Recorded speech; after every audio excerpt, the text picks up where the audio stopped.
Welcome to the Homeschool Mom Chat. I'm Teresa Wiedrick, the certified life coach and homeschool mentor, found here on the Homeschool Mama Self-Care Instagram channel every Tuesday to have a conversation with homeschool parents. I usually say homeschool moms, homeschool parents that have a place in serving us in our homeschool community. And today I have the privilege of chatting with Andrew Pudewa. He's the founder of the Institute for Excellence in Writing, and he is a dad of 7 kids. And he and I had a really amazing conversation that was released on my podcast, the Homeschool Mama Self-Care Podcast, this morning. We have a conversation about all sorts of things. As per usual, homeschool parents pursuing our curiosities. And one of the things that we have a conversation about that I have on the regular with homeschool parents is all about motivation and how we can address that challenge of motivation in our homeschools. We feel frustrated that our kids aren't motivated, or I hear all manners of discussion around motivation. And so today I am both going to have a conversation with Andrew about his favorite quote unquote coffee. This isn't actually coffee. I know on Instagram he's talking about letting go the coffee habit, and also this coffee that I don't usually drink, that is my husband's, called Mud Water. It's got a masala chai and a cacao, lion's mane, cordyceps, shaga, reishi, all the fancy mushrooms that you can find out there. And so I'm going to ask him what he's also drinking. So if Andrew, you're here, please just request to join and I will add you to the conversation.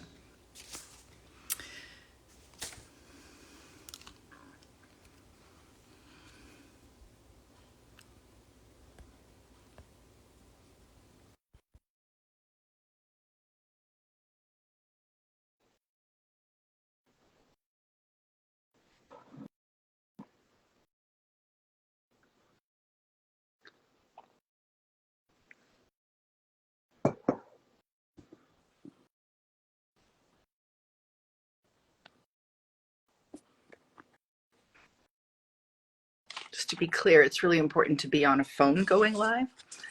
Hey, nice to see you. So I'm inviting you, so you might just want to press accept invite.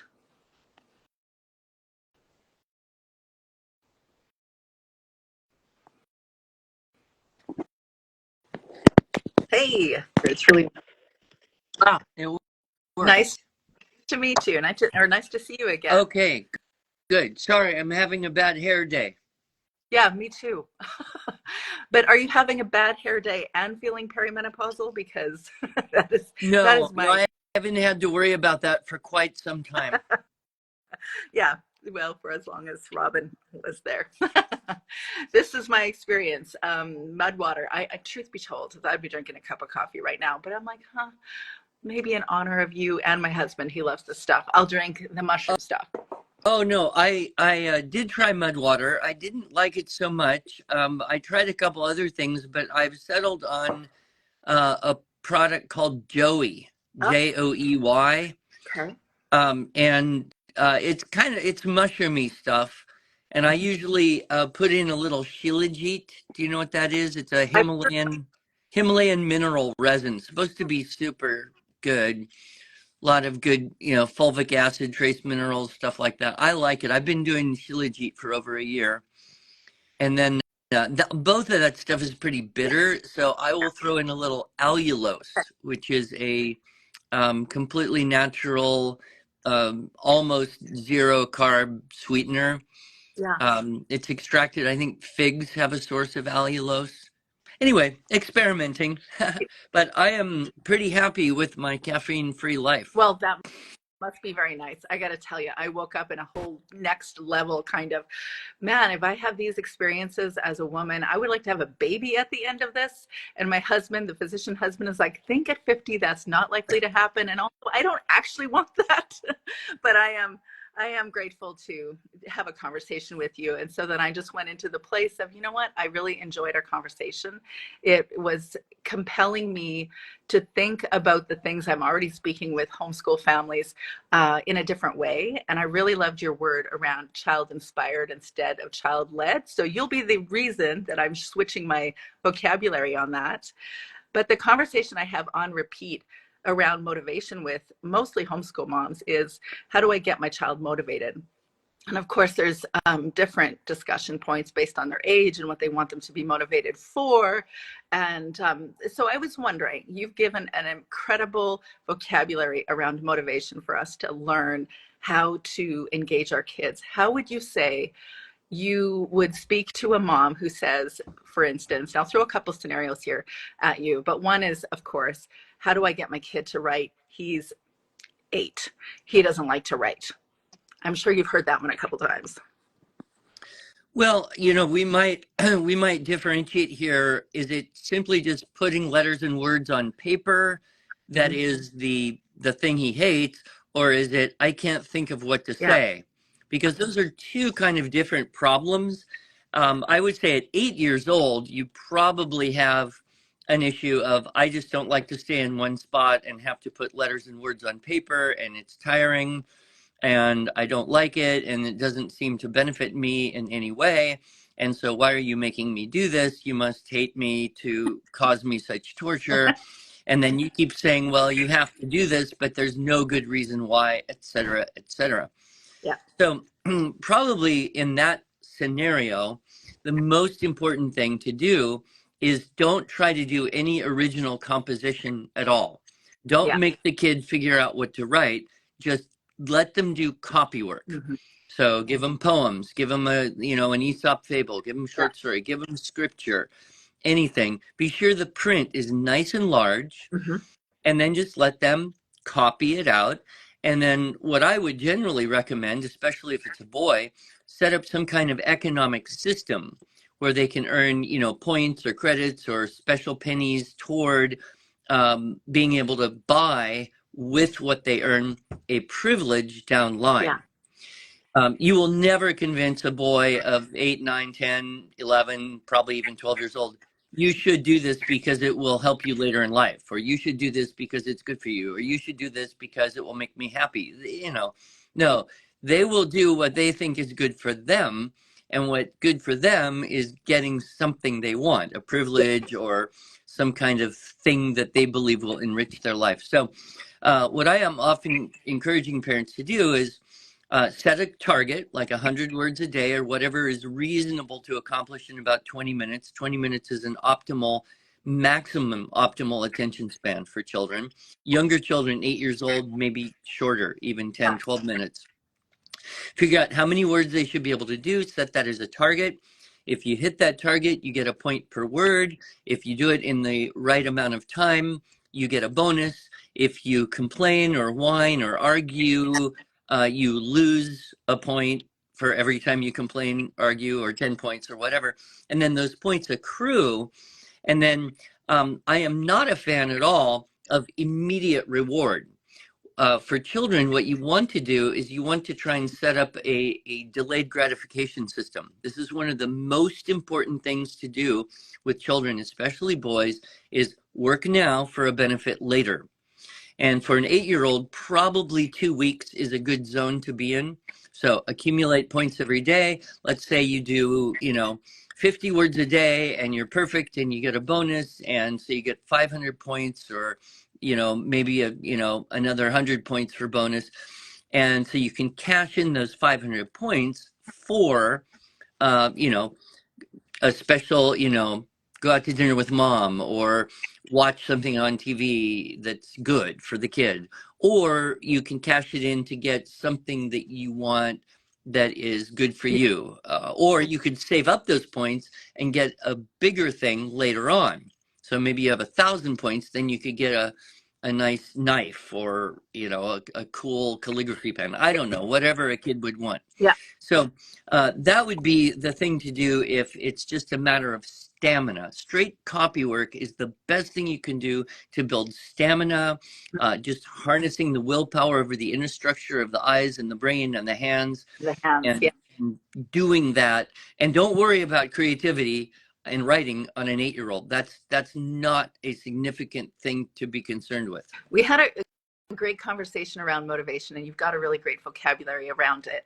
And, the reason why I lean towards child-inspired learning, and I really liked your words, and I hadn't shared this on the podcast or anywhere else, but is that I'm with you I don't think, I am all about unschooly classical homeschooling, I call it, or that I was a bipolar unschooler, or, I was like trying to describe what I was doing. Because, like I shared with you, I did Latin for many years. And also, I look like an unschooler.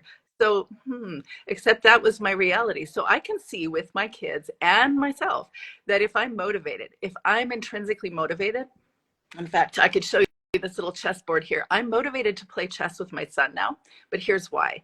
I have zero motivation to learn chess. In fact, I can't believe I ever learned to play chess. Until 5 years ago, I called them horsies and things. It would aggravate my husband and my son. Like, just could you learn names? And I'm like, oh, okay. So now I'm trying to learn openings. But you know why I'm motivated is because I want to hang out with my teenage son. Yeah.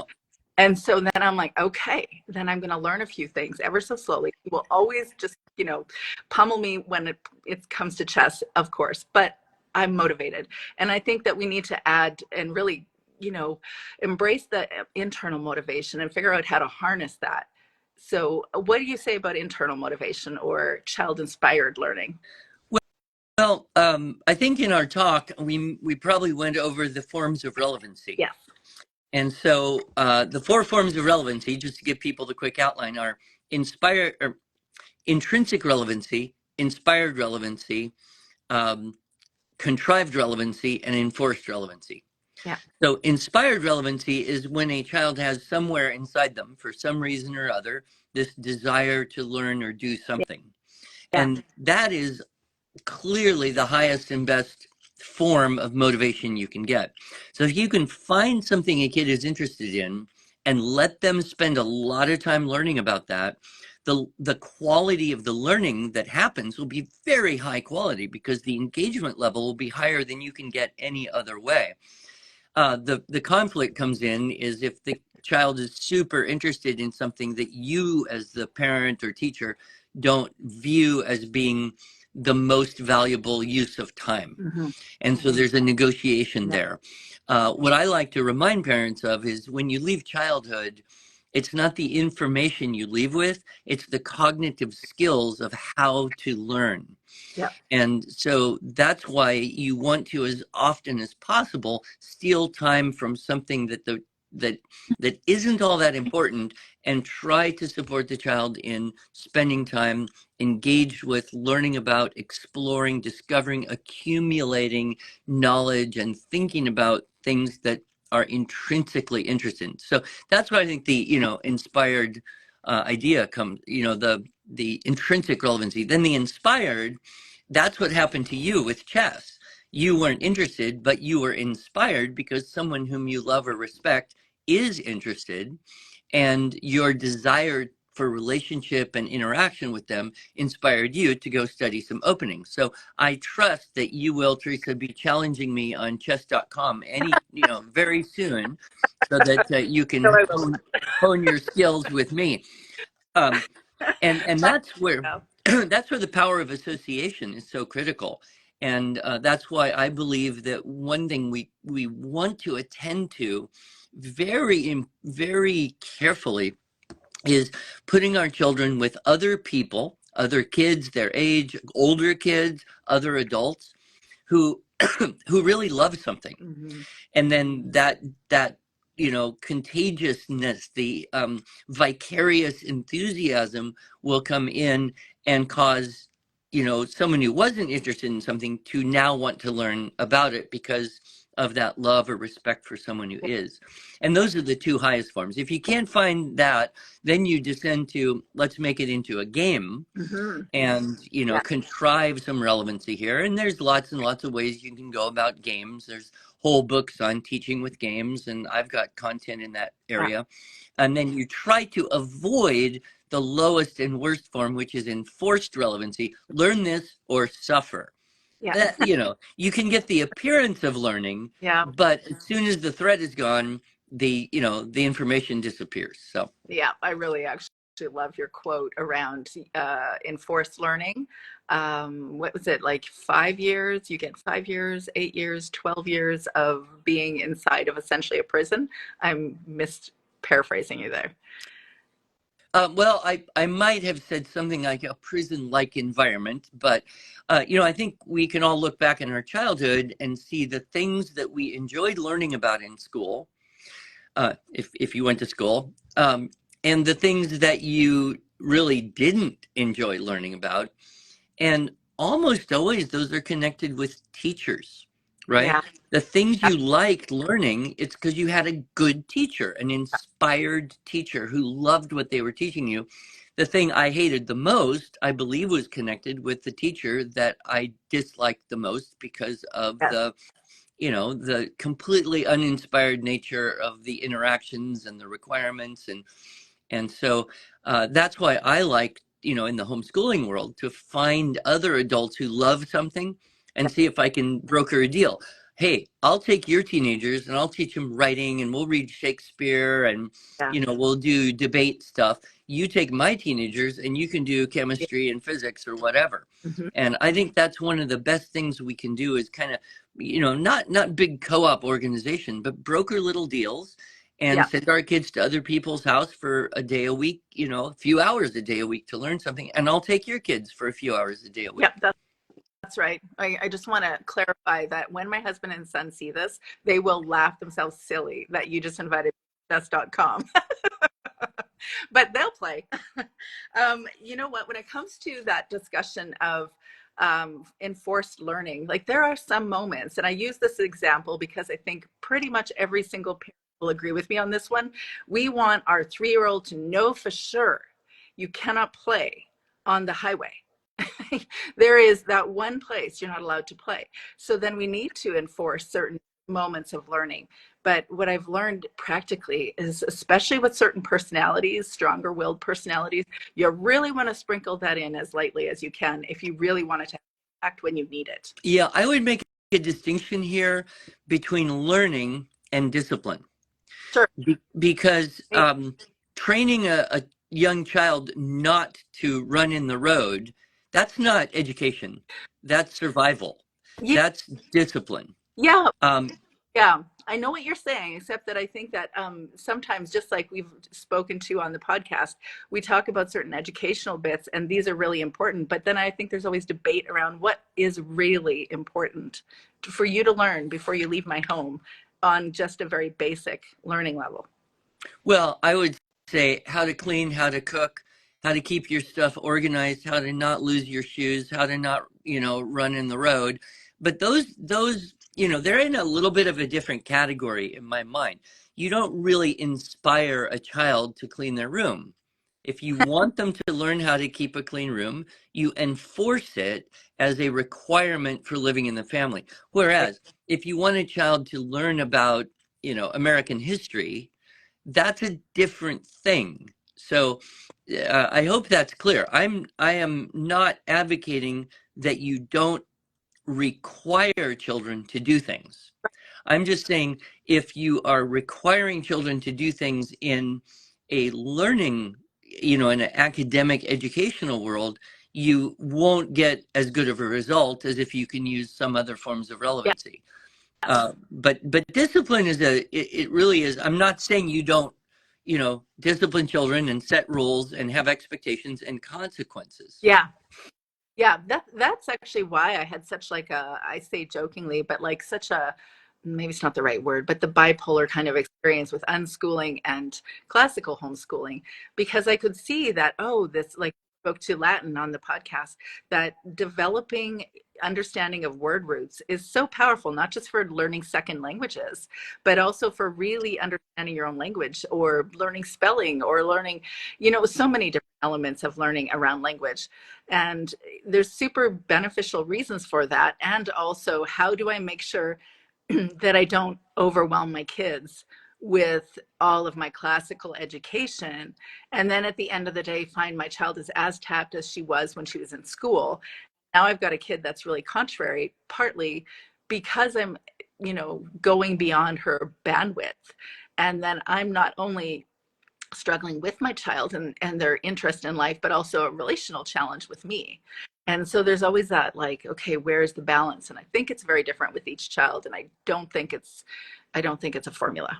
I don't think there's a simple formula on it. Yeah, one of the things that I discovered way back when I was teaching violin and coaching moms on how to practice violin with young children, with all children. I think one thing that is a very common error is misestimating the attention Yeah. span.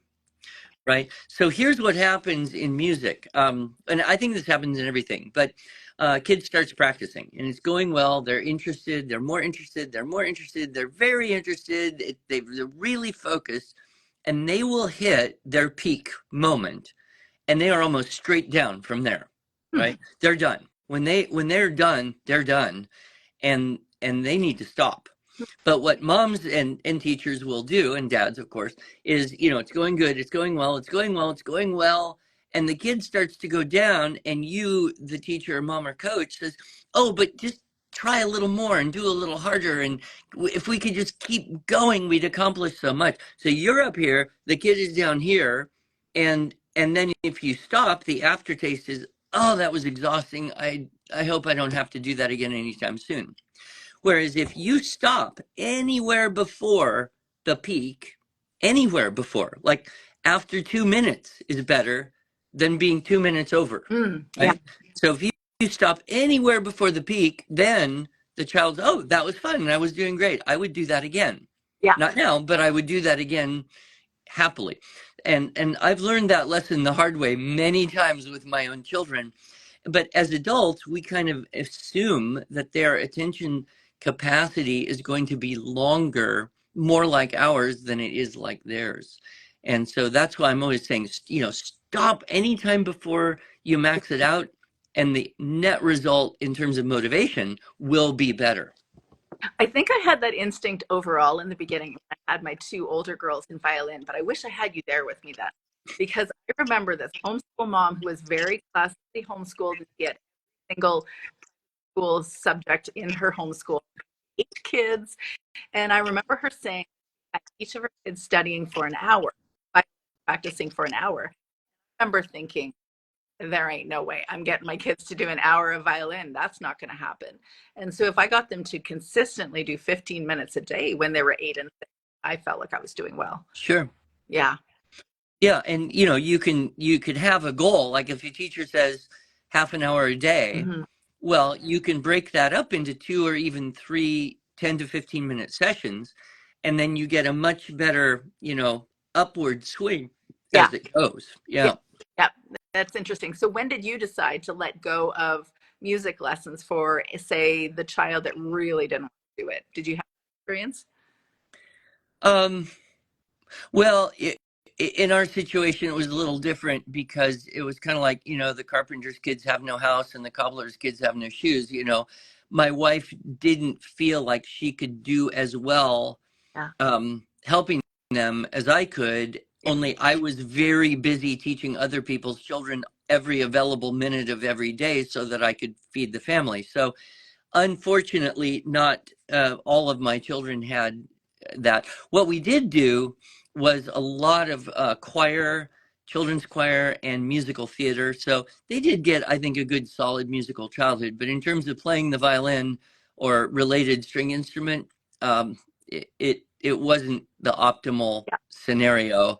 In a way, it's almost better to just find a mom who knows nothing about it and teach her along with the child, and then they can make progress together and they'll listen really carefully and know what to do and be consistent. Whereas, if it's easy for you, it's hard to have patience sometimes. That is, yeah, that's my experience too. I didn't know anything about it. I read up on Suzuki and I was like, yeah, whatever he's doing, I'm on board. So I thought it was super cool that you said program is essentially like Suzuki for the writing, learning. I love that. And, when I was doing nothing about violin, I knew that there was a concert master of the local symphony that was teaching. And I was like, yes, I would love that. That's classical homeschool. But then my oldest daughter tapped out in like 3 years. She was like, please don't make me keep doing this. I don't want to do this. So disappointing to let that go. But I spoke to the concert master and he said, but what's the value in forcing them? If this was my child, I would let her stop doing it. And as soon as she did, she was, of course, happy. 6 months later, she asked me, Mom, can I play the guitar? And then she learned how to play the guitar. So, yeah, turns out you can let go, release. Yeah. So tell me, you were just up in Alaska. Is that right? I was, You yeah. were, Yeah, I yeah, had a 10-day tour up there. I went to 4 cities, and beautiful. we were blessed with great weather. It's a homeschool support program with a school district up there, and they do these curriculum fairs. And I've been, I was the first speaker they brought up back in like 1998. So Wow. I've been kind of supporting, and we sell a lot of products. What was really fun, though, I got to tell you, Teresa, is I met so many dozens and dozens of moms and a few dads who were children when I first went up there Wild. and grew up using, the first generation of IEW materials. And now they've got school age children and they're teaching their children with our new IEW materials. And so that was a lot of fun. Made me feel a little bit old, but that's okay. I am a little bit old. But just seeing the generational legacy of what, our work has been, and, particularly in, those remote places in Alaska. Yeah, very So, cool. yeah, Any leads on the Jordan Peterson angle? Because we'll just have to keep talking about that until you get that. nothing in particular at the Okay. moment. No, I, I would like to hear from someone in his team or his family, but there's not much I can do. But I am, very always following and very interested whenever he talks about how writing is so important because it helps to crystallize your thinking, and that and I think that's one of the best arguments against the AI stuff. Mhm. Is like, well, why do we have to learn this if computers can do it for us? Well, why should you learn multiplication tables if you have calculator? Do you want to think mathematically or not? Do you want to actually think about the words you're using or not? So I believe that there's going to be somewhat of a move from not people who are already interested in the classical approach, but people who are wary of what happens when technology starts to overtake a distinctly human skill, and then how do we protect against that by teaching more